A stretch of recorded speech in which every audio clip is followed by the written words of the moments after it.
कपिल सिब्बल जी जो गए हैं, ये ऐसे सौदेबाजियां और पहले भी होती रही थी। कांग्रेस गर्त में है और गर्त की तरफ ही जा रही है। जो एक जहाज था कांग्रेस नाम का, वो अब उसमें चूहे गड्ढे कर चुके हैं और डूब रहा है वो। संगठन उस पर मंथन करना चाहिए। ये कांग्रेस को खुद सोचना है कि हमें कैसे लोगों को जोड़ना है, अपना मैसेज कैसे पहुंचाना है। जितना भी विपक्ष आप कहते हैं वो सब एक मुश्त गद्दार हैं। जो कांग्रेस पार्टी काफ़ी कार्यकर्ता है, उन पर ध्यान देते नहीं, इसलिए लोग जब उनको लगता है कि हमारी इस पार्टी में कदर ही नहीं है तो हम काहे को घुसे हुए हैं, इसलिए धीरे धीरे निकलते जा रहे हैं वो। कि ये लोग हमें बेच देंगे, तो इसलिए इनका कोई भरोसा नहीं कर सकता, कोई वोट नहीं देगा।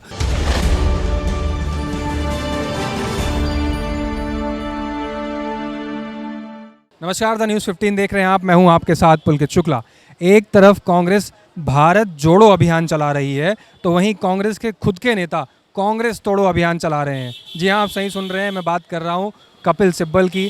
आपने देखा कि किस तरह से कपिल सिब्बल ने, एक चर्चित नेता कांग्रेस के हैं, एक बड़े कद्दावर नेता हैं, जिनकी वजह से तमाम बार कांग्रेस चर्चा में रहती है। और बात करें दिल्ली के अंदर कांग्रेस की सरकार की, जिस समय शीला दीक्षित की सरकार थी, उस समय भी कपिल सिब्बल का एक अहम रोल था इस सरकार बनने में। अब ऐसा क्या हो गया कि कपिल सिब्बल को कांग्रेस छोड़नी पड़ी और कपिल सिब्बल सपा की पार्टी ज्वाइन कर चुके हैं। राज्यसभा जाने की पूरी तरह तैयारी है।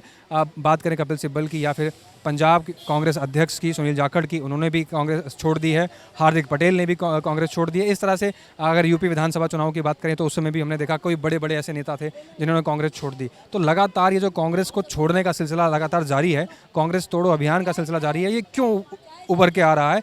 क्यों कांग्रेस में नेता खुश नहीं है और क्यों कांग्रेस एक मजबूत विपक्ष निकल कर सामने नहीं आ पा रहा है? क्या अगर ऐसे ही चलता रहा तो कांग्रेस का भविष्य क्या होगा?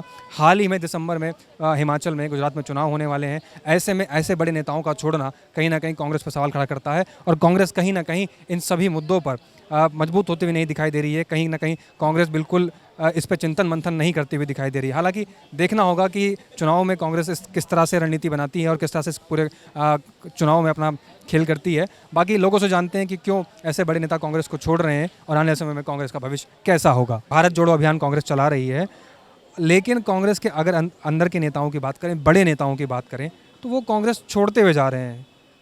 कपिल सिब्बल हैं, उन्होंने कांग्रेस छोड़ दी है। हालांकि उन्होंने कहा कि मैंने 16 मई को ही अनाउंस कर दिया था, आज उन्होंने समाजवादी पार्टी ज्वाइन कर लिया। तो क्यों कांग्रेस को बड़े बड़े नेता छोड़ रहे हैं? कांग्रेस का भविष्य किस तरह से देखते हैं आप? ऐसा है, कांग्रेस का भविष्य नहीं, ये कांग्रेस में जो लोग हैं, आज विचारधारा की कोई बात नहीं है, आज व्यक्ति की बात है कि उनका इस्टेब्लिशमेंट कहाँ हो रहा है। कपिल सिब्बल जी जो गए हैं, ये ऐसे सौदेबाजियां और पहले भी होती रही थी। राम जेठमलानी कितने दफ़े सांसद हुए और वो आते रहे, वो बीजेपी से आए और उनसे आए, लालू की पार्टी से, मतलब इसी टाइप से आज वो शायद मुलायम सिंह के परिवार को बचाएंगे इस टाइप से, क्योंकि कांग्रेस में स्पेस नहीं था उनके लिए। और ये बड़े व्यक्ति, ये कुछ नहीं, ये चुनाव ही नहीं जीत पाए आज तक। कांग्रेस को जो छोड़ने का सिलसिला या भारत जोड़ने का सिलसिला जो है, इस पे जो आप बात कर रहे हैं, क्योंकि कांग्रेस के साथ जो बीजेपी है या उनके साथ विचार के साथ भी लोग जुड़े हैं और अब सत्ता में भी है वो।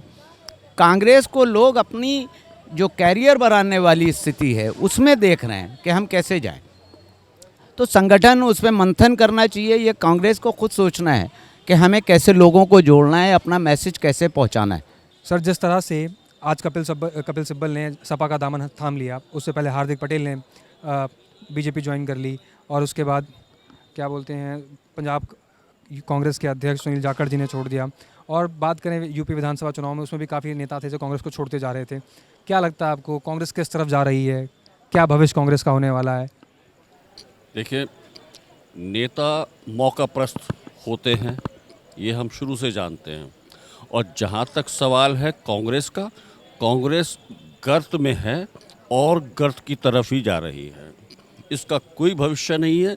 वजह उसकी एक है कि ये आप विपक्ष कहते हैं ना, ये मैं विपक्ष नहीं मानता इनको, ये गद्दार हैं। जितना भी विपक्ष आप कहते हैं वो सब एक मुश्त गद्दार हैं। इसके सैकड़ों सबूत मैं आपको दे सकता हूँ। शुरू से लेके आज तक नेहरू की बात कर लो तो नेहरू की बात मैं बता देता हूँ। जिस वक्त हमारी सेना कश्मीर जीत रही थी, हमारा नेता, हमारा प्राइम मिनिस्टर यूएनओ चला गया और वार रोक दी। कश्मीर आधा चला गया था और वो आधा वापस आ जाता अगर उस वक्त यूएनओ नहीं जाता। नेहरू जीप घोटाला देख लीजिए। पाकिस्तान और मतलब नेपाल हमारे साथ मिल रहा था। अक्साई चीन दे दिया। चीन, हमें वो वीटो पावर मिल रही थी, वीटो पावर चीन को दिलवा दी। ऐसे सैकड़ों बातें। और अब आ जाइए इंदिरा गांधी पर। इंदिरा गांधी जिस वक्त 71 का युद्ध समाप्त हो चुका था, 90,000 सेना हमने उनकी बंदी बना ली थी। हम चाहते तो हम सौदा कर सकते थे पाकिस्तान के साथ जब तक हमारा कश्मीर हमें वापस नहीं मिलेगा हम ये सेना नहीं छोड़ेंगे। जब तक हमारे सैनिक वापस नहीं आएंगे हम आपकी सेना वापस नहीं करेंगे। हमने सैकड़ों दिन को बैठाकर उनकी खातिर तवाजो की और उनको विदा किया जैसे कोई दामाद को विदा करता है। और उसके बाद तो जो हो रहा है वो सामने दिख ही रहा है। आप देख रहे हैं कि इस समय कांग्रेस की हाल दशा दिशा क्या है। लगातार कांग्रेस के बड़े नेता कांग्रेस को छोड़ते जा रहे हैं। हार्दिक पटेल हों, पंजाब के कांग्रेस अध्यक्ष हों, और अब हाल फिलहाल में कांग्रेस के बहुत बड़े नेता हैं कपिल सिब्बल, जिनका कांग्रेस में बहुत बड़ा रोल रहता है, अब वो सपा का दामन थाम चुके हैं। तो जिस तरह से बड़े नेता कांग्रेस को छोड़ के जा रहे हैं, किस तरह से देख रहे हैं कांग्रेस का भविष्य और कांग्रेस किस राह पे चल रही है? जो एक जहाज़ था कांग्रेस नाम का, वो अब उसमें चूहे गड्ढे कर चुके हैं और डूब रहा है वो। तो जितने भी समझदार हैं सब कूद कूद के भाग रहे हैं, निकल रहे हैं। इसलिए अब कांग्रेस अंत की तरफ जा रही है और बीजेपी फुल फॉर्म पे आ रही है। और जब बड़ा जो जहाज़ खत्म होता है, डूबने लगता है, समझदार आदमी निकल जाता है। इसलिए कांग्रेस अब खत्म हो रही है। अच्छा, ये बताइए कि आपको नहीं लगता कि जो बड़े नेता हैं या फिर अन्य जो दल हैं उनके भी जो नेता हैं, उनको कहीं ना कहीं ये लगने लगा है कि अब हमारा भविष्य नहीं है, और बीजेपी या आरएसएस की बात करें तो इन जैसे बड़े संगठन से लड़ना आसान अब नहीं है, इसलिए हम कांग्रेस छोड़ के बीजेपी चले जाएं? नहीं, ये संगठन से लड़ना आसान वाली बात नहीं है। सबसे बड़ी बात यह है कि आपके पास वो कैडर नहीं है। बीजेपी आरएसएस ने अपना जो कैडर मजबूत किया है और जिनके ऊपर वर्क किया है, उनके लोग जो हैं कर्मठता से लगे हुए हैं। आपके कार्यकर्ता या आपके नेता जिस तरीके से उतर रहे हैं, ट्विटर कर रहे हैं, या ग्राउंड लेवल पे जो काम नहीं हो रहा है, कर्मठ नेता का स्पेस ही नहीं है वहाँ। चाटुकारिता से भरे हुए जो लोग हैं, वो उस तरीके के लोग आएंगे। जब पीआर एजेंसी होगी तो कार्यकर्ता की आवश्यकता ही नहीं होगी। जब पीके जैसे सलाहकार इस देश में घूमेंगे तो कार्यकर्ताओं को स्पेस ही नहीं मिल रहा है। अच्छा, आपको नहीं लगता कि जब प्रशांत किशोर ने दामन बढ़ाया अपना, तो प्रशांत किशोर के दामन हाथ बढ़ाने से कांग्रेस का भविष्य बदल सकता था? क्योंकि जिस तरह से चुनाव रणनीति वो बनाते हैं और कई राज्यों में, कई शहरों में उनकी रणनीतियों के बाद सरकार भी बनी, तो कांग्रेस की दिशा पलट सकते थे वो? नहीं, ऐसा कुछ नहीं है। दिशा क्या पलटेंगे? वोटर को थोड़ी ना कन्वर्ट कर देंगे। कांग्रेस का अगर पूरा इतिहास देखिए, मतलब अभी का जो चुनाव है उसमें देखिए कि 2000 से ज़्यादा वोट नहीं आया उसके।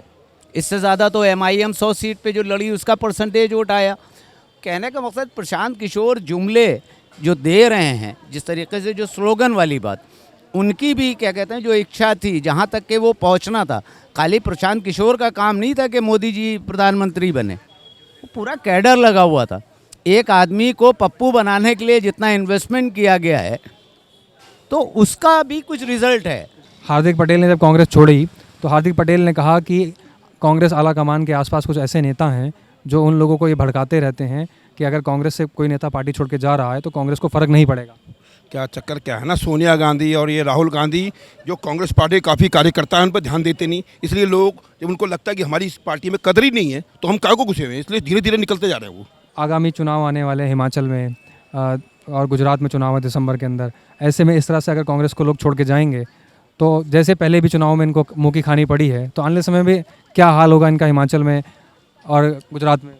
अब तो सिर्फ मंदिर बन रहा है, मंदिर ही बनेगा। हिंदुस्तान धार्मिक प्रदेश, हिंदुस्तान हिंदुओं से बना, हिंदुस्तान बनता जा रहा है। और ये जितने भी अपोजिशन पार्टी है, इनका अंत शुरू हो चुका है कि जिसने हनुमान छेड़ा, राम छेड़ा, पहले इन्होंने गंद मचा अपनी पावर में, अब ये भगवान शिव और राम अपना खेल कर रहे हैं, इंसानी रूप में आगे अपना कर्तव्य चालू कर चुके हैं। तो क्या आप ये कहना चाहते हैं ये लोग राम के, शिव के या फिर हिंदुओं के विरोधी थे?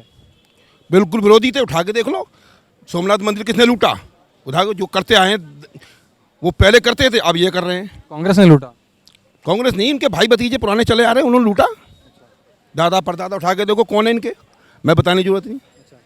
और जिस तरह से नेता इनको छोड़ के जा रहे हैं, कांग्रेस पर चिंतन मंथन नहीं करती, क्योंकि विधानसभा चुनाव यूपी में जब कांग्रेस को हार हुई और कई नेता उनको छोड़ के चले गए, तो प्रियंका गांधी से पूछा गया कि कांग्रेस के नेता छोड़ के जा रहे हैं आपको, आप उस पर चिंतन मंथन क्यों नहीं करती? तो उन्होंने रिप्लाई किया कि कांग्रेस को जो छोड़ना चाहे छोड़ सकता है, हमें उनके आने से जाने से फ़र्क नहीं पड़ता और कांग्रेस उनके पे कोई दुख नहीं है जाने का। ऐसा ना कहते हैं विनाश काले विपरीत बुद्धि। जब परमेश्वर ने कोई सृष्टि चेंज करनी होती है तो पार्टी हो चाहे शासन हो, चेंज होता है और हो रहा है ये। इस टाइम अब जो शासन चल रहा है वो अगर सही चलेगा तो रहेगा और गलत चलेगा तो कोई भी हो तख्ता पलट देती पब्लिक। जैसे श्रीलंका में उखाड़ के फेंक दिया, पाकिस्तान में उखाड़ के फेंक दिया और कई देशों में चल रहा है खेल। तो सृष्टि परिवर्तन पे है और जब परिवर्तन आता है तो कोई रोक नहीं सकता। अच्छा, गांधी नेहरू की बात आपने बहुत संक्षिप्त रूप से बताई यहाँ पर। बात करते हैं आने वाले समय की। दिसंबर में चुनाव होने वाले हैं गुजरात में, हिमाचल प्रदेश में, और जिस तरह से नेता छोड़ के जा रहे हैं तो कांग्रेस पर गंभीर भी नहीं दिखाई दे रही है, क्योंकि जब विधानसभा चुनाव हुए यूपी के अंदर, प्रियंका गांधी से पूछा गया कि बड़े नेता आपके छोड़ के जा रहे हैं, उस पर आप क्या कहेंगी? प्रियंका गांधी का साफ कहना था कि कांग्रेस इस पर कोई चिंतन मंथन नहीं करेगी, किसको रहना है तो रहे, जाना है तो जाए, हमें फ़र्क नहीं पड़ता है। तो आने वाले चुनाव में, और अगर बीते समय की चुनाव की बात करें, 5 राज्यों में चुनाव हुए, उसमें भी कांग्रेस पार्टी सिमट के रह गई। आने वाले चुनाव हैं उसमें भी लगता है नहीं है कि कांग्रेस इतनी गहन मंथन है, और फिर उसके बाद 2024 के भी चुनाव हैं, तो क्या भविष्य कांग्रेस का रहने वाला है? भविष्य नहीं है साहब, इनका कोई भविष्य नहीं है। वोटर समझ चुका है, बड़े मुद्दत बाद समझा है, लेकिन समझ चुका है कि ये लोग हमें बेच देंगे, तो इसलिए इनका कोई भरोसा नहीं कर सकता, कोई वोट नहीं देगा। हमने पिछले चुनावों में देख लिया, 4 राज्य और 5 चारों राज्यों में, 5 राज्यों में कांग्रेस कहीं खड़ी नहीं होती है। 4 राज्य बीजेपी ले गई, एक पंजाब आम आदमी पार्टी ले गई। कहाँ है? 2 सीटें मुश्किल से यूपी में आई हैं इनकी। तो आप भी बात से सहमत हैं कि कहीं ना कहीं नेतृत्व की कमी कांग्रेस में है? नेतृत्व ही नहीं, मैं कहता हूँ नेता भी नहीं है वहाँ। मैंने अभी आपको क्या कहा, विपक्ष नहीं है, गद्दार हैं। आप ये देखिए, चाइना के डिप्लोमेट, चाइना के जासूस से वहाँ नेपाल में जाके मिल रहा है। भाई ऑफिशियल मीटिंग अलग होती है, तुम आखिर कारण क्या है, वजह क्या है? डोकलाम अगर हो रहा है तो तुम उनके टेंटों में जाके चाउमीन खा रहे हो। डोकलाम की बात करी, साइन कर रहे हो। बात करें डोकलाम की, तो जिस तरह से चीन तिब्बत कह रहा हूँ, सॉरी, लद्दाख पे डोकलाम पे जिस तरह से अब चाइना पुल बनाता हुआ नज़र आ रहा है, उस पर भी तो अभी मौजूदा सरकार से भी तो सवाल कर सकते हैं, जिस पर सरकार कोई रुख नहीं दे रही है। भाई साहब, आप सैकड़ों सवाल करो सरकार पे, मैं मान लूँगा। चाइना जो पुल बना रहा है उसकी तस्वीरें भी सैटेलाइट से आ चुकी हैं। सर मैं मान लूँगा, मैं मान लेता हूँ। सवाल ये है, आज की सरकार को मिला क्या है? वो मिला जब पूरी सड़क गड्ढे में जा चुकी है। अब गड्ढों को भरने में समय तो लगेगा। आज जो हो रहा है, जो अच्छा हो रहा है, उस पर देखो ना, 8 साल में वो हो गया जो 800 साल में नहीं हुआ था। 370 राम मंदिर मुद्दा और CAA जैसे कानून भी तो आए हैं। कभी कोई छू सकता था? क्या कहते थे ये यही गद्दार कि छूओगे तो खून की नदियाँ बह जाएंगी। क्या हुआ?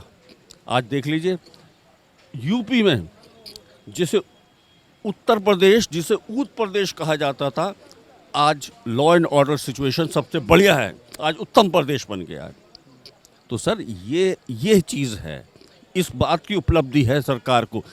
सवाल तो मैं भी मानता हूँ, 950 का सिलेंडर मुझे भी बहुत महंगा पड़ता है, पेट्रोल डीजल बिल्कुल है, लेकिन सवाल आप ये भी देखिए, 70 सालों में क्या महंगाई नहीं थी? क्या बेरोज़गारी नहीं थी? गरीबी नहीं थी? आवारा फिल्म आई थी राज कपूर की, उसमें उससे पूछा जाता है क्या कर रहे हो आजकल? बोले जी लाखों लड़कों की, लाखों युवकों की तरह मैं भी रोज़गार ढूंढ रहा हूँ। यानी कि बेरोज़गारी तब भी थी। रोटी कपड़ा मकान, मुद्दा यही था रोटी कपड़ा मकान का। उसमें भी मुट्ठी में, मतलब कि पहले पैसे लेके जाते थे, थैले में लाते थे, और थैले में पैसे जाते हैं अब, और मुट्ठी में चावल आते हैं, चीनी आती है। तो सर गरीबी, भूखमरी, बेरोज़गारी मुद्दा हमेशा रहा है और हमेशा रहेगा। अब प्रश्न ये है कि ये इसका उपाय क्या है, सोल्यूशन क्या है? हमारे पास सारे साधन थे, सारे संसाधन थे, और हमने ही अपने देश के टुकड़े कर करके आज अफ़गानिस्तान किस बात के लिए जानता? Dry fruits. वो पहले हमारा अफ़गानिस्तान था। ड्राई फ्रूट्स कहीं से खरीदने की ज़रूरत ही नहीं थी, हमारे पास था। तेल के कुएं थे इराक ईरान, वो भी हमने तोड़ दिया। इंडोनेशिया तक था हमारा देश, हमें कहीं से खरीदने की ज़रूरत नहीं पड़ती थी, हमारे देश में था सब कुछ। लेकिन जब देश के टुकड़े कर दिए आप हाँ, पानी समस्या बहुत बड़ी है हमारे लिए। सन 60 से लेके 70 तक इंडस संधि हुई, और उस संधि में ये हुआ कि साहब 6 नदियां हैं हमारे पास, जिन नदियों में ज़्यादा पानी है वो तुम ले जाओ पाकिस्तान, और 3 नदियां जो हमें ज़रूरत थी 135 करोड़ की जनता को, वहाँ तुमने वो छोटी छोटी नदियाँ ले ली। तो ये हमने ही अपनी गरीबी बढ़ाई है ना। ये सोने की चिड़िया नहीं था हमारा देश, सोने का हाथी था। सोना हमसे लूटा है, हमें लूटा है, तब ये ज़रा सा रह गया हमारे पास। तो सर हमने तो अपने संसाधन लुटाए हैं, फेंके हैं, चोरी, मतलब कि सारी गरीबी, सारी समस्याएं की जड़ हमारे ही नेता रहे हैं। तो देखा आपने, यहाँ पर लोगों की अपनी राय है, और जिस तरह से कांग्रेस की विचारधाराएं चल रही हैं, कांग्रेस आगे वाले समय में किस तरह से रूपरेखा और किस तरह से रणनीति बनाएगी ताकि वो अपने अस्तित्व को वापस पा सके, और जिस तरह से कांग्रेस हर चुनाव में कहीं ना कहीं मार खाती हुई दिखाई दे रही है, उस पर वो क्या रणनीति बनाती है देखने वाली बात होगी। फिलहाल लोगों के मन से कहीं ना कहीं कांग्रेस उतरती हुई दिखाई दे रही है, और उसकी सभी नेतृत्व पर, उसकी रणनीतियों पर सवाल खड़े करते हुए लोग नजर आ रहे हैं। कैसी लगी आपको हमारी रिपोर्ट, हमें कमेंट्स करके ज़रूर बताइए। नमस्कार।